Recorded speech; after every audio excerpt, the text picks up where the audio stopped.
नमस्कार दोस्तों, आप सभी का सनातन धर्मसार चैनल में स्वागत है। अगर आप इस चैनल पर पहली बार आए हैं तो कृपया करके चैनल को सब्सक्राइब कर लें, जिससे कि आने वाली वीडियोस आपको निरंतर मिलती रहे। तो चलिए आज की वीडियो शुरू करते हैं। तमिलनाडु सरकार के मंत्री उदयनिधि स्टालिन ने सनातन धर्म के लिए जो बयान दिए हैं उससे पूरे भारत में बवाल मच गया है। उनके बयान पर बहुत विवाद चल रहा है। बीजेपी नेताओं ने इसका जमकर विरोध किया है। सनातन धर्म को लेकर बहस खत्म होने का नाम नहीं ले रही। लेकिन क्या आप जानते हैं कि सनातन का असली मतलब क्या है और इसकी उत्पत्ति कब हुई? चलिए आज हम आपको इस बारे में विस्तार से बताते हैं। सनातन धर्म को हिंदू धर्म या वैदिक धर्म के नाम से भी जाना जाता है। इसे दुनिया के सबसे प्राचीनतम धर्म के रूप में सभी जानते हैं।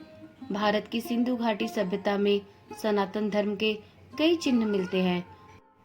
अगर बात की जाए कि सनातन धर्म कितना प्राचीन है, तो इसे लेकर भी अलग अलग मत हैं। ये धर्म करीब 12,000 साल पुराना और कुछ मान्यताओं के मुताबिक 90,000 साल पुराना भी बताया जाता है। जब तुर्क और ईरानी भारत आए थे तो उन्होंने सिंधु घाटी से प्रवेश किया। सिंधु एक संस्कृत नाम है। उनकी भाषा में स शब्द न होने के कारण वो सिंधु का उच्चारण नहीं कर पाए, इसलिए उन्होंने सिंधु शब्द को हिंदू कहना प्रारंभ कर दिया। इस तरह से सिंधु का नाम हिंदू हो गया। उन्होंने यहाँ रहने वाले लोगों को हिंदू कहना प्रारंभ कर दिया और इस प्रकार से हिंदुओं के देश को हिंदुस्तान का नाम मिला।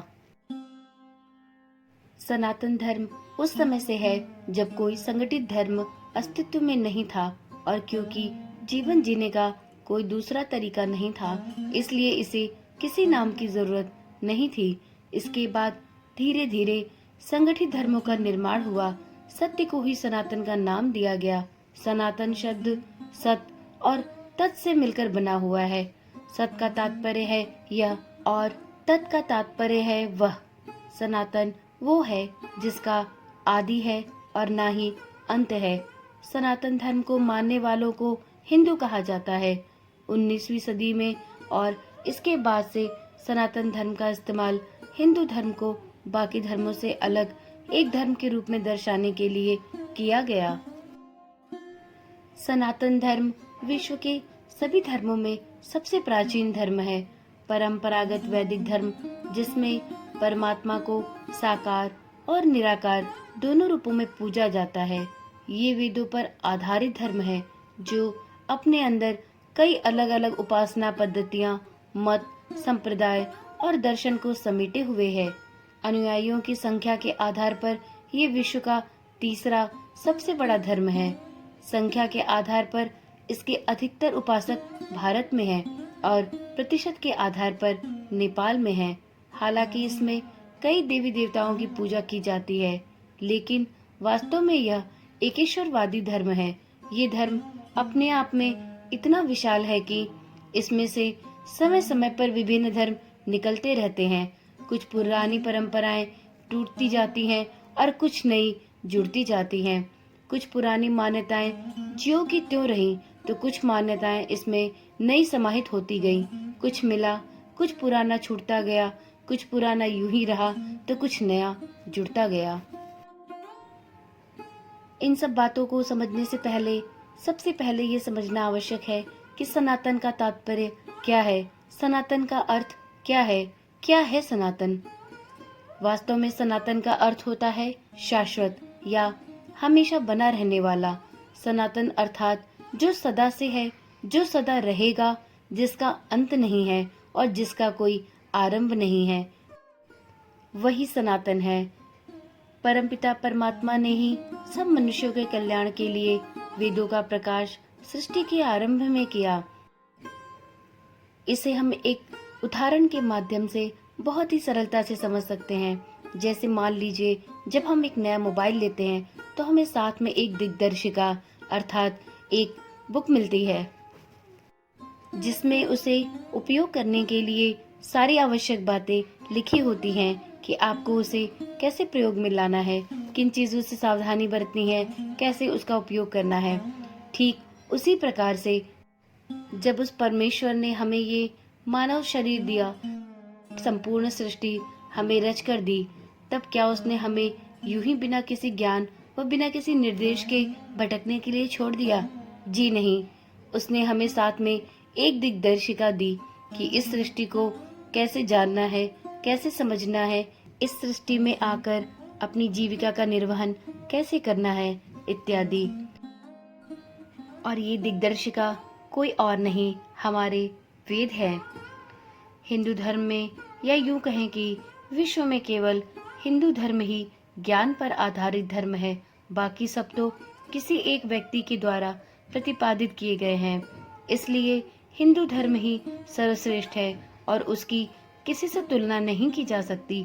एकमात्र हिंदू धर्म ही ऐसा धर्म है जो समय समय पर अपने नियमों की समीक्षा करके उनमें सुधार करता रहता है। हिंदू धर्म एक खुला धर्म है जो विचार से ही नहीं अपितु विवेक से भी विकसित हुआ है। इसके विपरीत अन्य धर्म, चाहे वह इस्लाम हो, चाहे वह ईसाई या कोई अन्य, सभी बंद धर्म है जो एक व्यक्ति मात्र के विचारों पर आधारित है। इन धर्मों में विचारों के विकास का कोई महत्व नहीं है।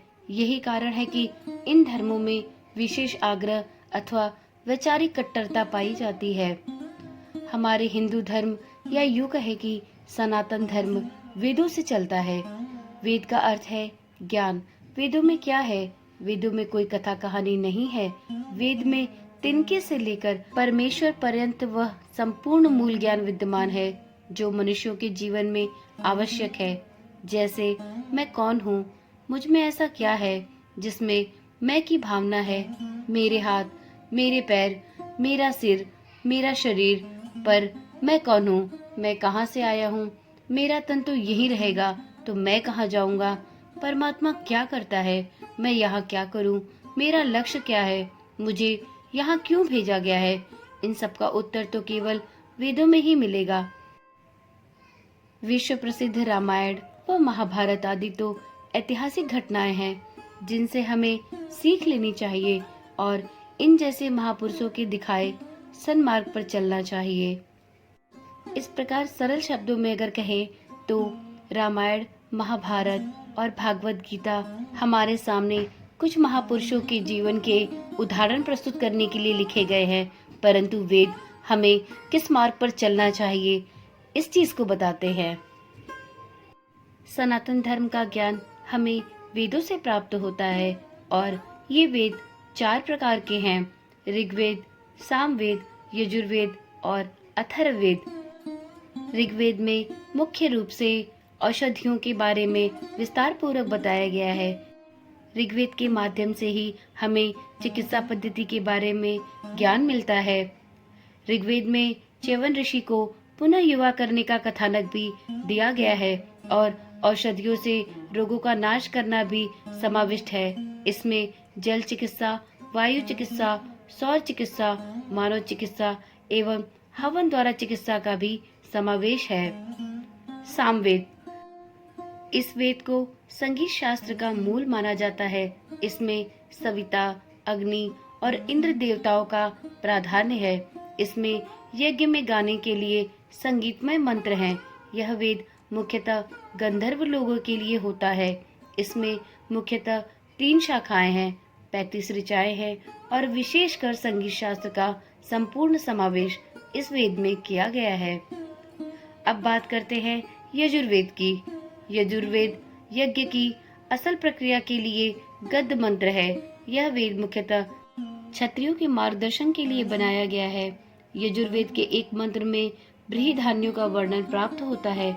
इसके अलावा दिव्य वेद एवं कृषि विज्ञान का भी विषय यजुर्वेद में समाहित किया गया है।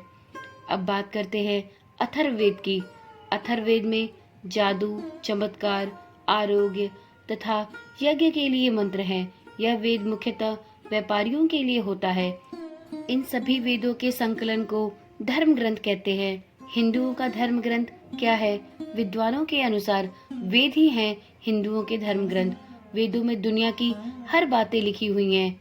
वेदों में धर्म, योग, विज्ञान, जीवन, समाज और ब्रह्मांड की उत्पत्ति, पालन और संहार का विस्तृत उल्लेख है और एकमात्र हिंदू धर्म ही ऐसा है जिसने इन धर्म ग्रंथों को पूरी तरह से अपने अंदर समाहित कर लिया है। इसके विपरीत अन्य धर्मों में उनके किसी एक विशेष गुरु के अनुरूप ही उस धर्म के अनुयायियों का जीवन संचालित होता है। अब बात करते हैं हिंदू धर्म में पूजे जाने वाले भगवान और मंदिरों का। यूँ तो हमारे वेदों में अथवा सनातन धर्म में किसी भी मंदिर या भगवान को पूजने की कोई भी बात नहीं लिखी गई है, परंतु समय के साथ साथ अपने परमात्मा को पूजने और उसकी प्रार्थना करने के लिए प्रतीकात्मक रूप से भगवान और मंदिर की परंपरा का प्रारंभ हो गया और यही कारण है कि हिंदुओं के उपासना स्थल मंदिर बनने लगे और यही कारण है कि लोगों ने प्रतीकात्मक रूप से अपने परमात्मा को पूजना प्रारंभ कर दिया और परमात्मा को पूजने के लिए उनका एक निवास स्थान बना दिया गया, जिसे हिंदू धर्म में मंदिर के नाम से संबोधित किया जाता है।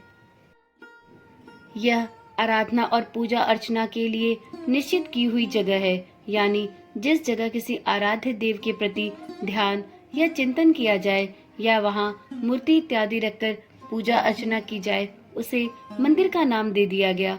मूर्ति के प्रति हम श्रद्धा से जुड़े होते हैं और यह श्रद्धा परमात्मा से जुड़ने में एक सेतु का काम करता है।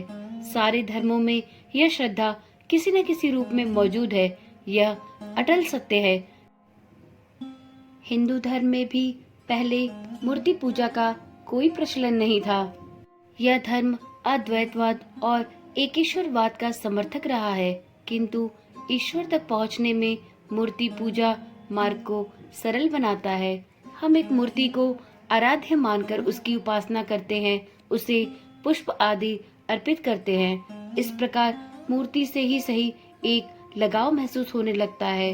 मन उस पात्र से जिसकी मूर्ति होती है उसके प्रेम में डूब जाता है। वह पात्र चाहे वह राम हो या कृष्ण, भक्त के मन में उनकी छवि समाहित होती जाती है और भक्त धीरे धीरे उस परम निराकार में उतरता चला जाता है। उदाहरणतः अगर आप कृष्ण की मूर्ति की आराधना करते हैं तो आपका मन उनके द्वारा बोले गए गीता के वचनों की ओर जरूर जाता है। बस लो हो गई निराकार की ओर यात्रा शुरू। इसी प्रकार यदि आप राम को पूजते हैं तो रामचरितमानस की ओर जाते हैं, यदि दुर्गा माँ को पूजते हैं तो दुर्गा सप्तशती की ओर चले जाते हैं। तो इस प्रकार हम जिस भगवान की पूजा अर्चना करते हैं, हम उनके द्वारा दिए गए ज्ञान को अपने अंदर समाहित करते चले जाते हैं और यह हमें उस निराकार परमात्मा की ओर ले जाने का एक सेतु का कार्य करता है। इस प्रकार हिंदू धर्म ने सनातन धर्म को पूरी तरह से अपने अंदर समाहित कर लिया है। उम्मीद है इस वीडियो के माध्यम से आपको यह समझने में सरलता हुई होगी कि सनातन धर्म एक उपदेशिका या दिग्दर्शिका है जो हमें अपने जीवन में क्या करना चाहिए और क्या नहीं करना चाहिए का मार्ग दिखाती है, जबकि हिंदू धर्म ऐसे महापुरुषों के जीवन का वर्णन करती है जो सनातन धर्म के अनुसार अपने जीवन को जीकर हमारे लिए प्रेरणा छोड़ गए। तो इस प्रकार सनातन धर्म का वैकल्पिक नाम ही हिंदू धर्म है। इसे हम ऐसे भी समझ सकते हैं कि सनातन धर्म एक मार्गदर्शिका है और हिंदू धर्म उस पथ का अनुसरण करने वाला, उस पथ पर चलने वाला एक धर्म है। अगर आपको इस वीडियो में बताई गई जानकारी अच्छी लगी हो तो कृपया कमेंट में अपनी राय अवश्य लिखिएगा। फिर मिलते हैं एक नई वीडियो के साथ। तब तक के लिए धन्यवाद।